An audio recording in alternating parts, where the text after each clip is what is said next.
Some of the technologies that are going to enable this transformation have been with us for quite a while. It includes video conferencing, email, all those kinds of things.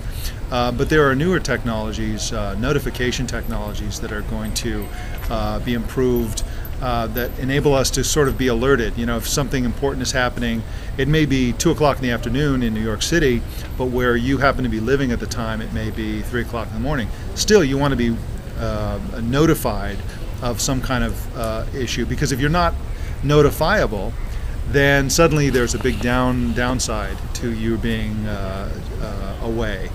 And so, you know, I think there are going to be lots of collaborative tools online that enable you to brainstorm and do some of the things you'd normally do in a physical meeting room, and those will become much more sophisticated.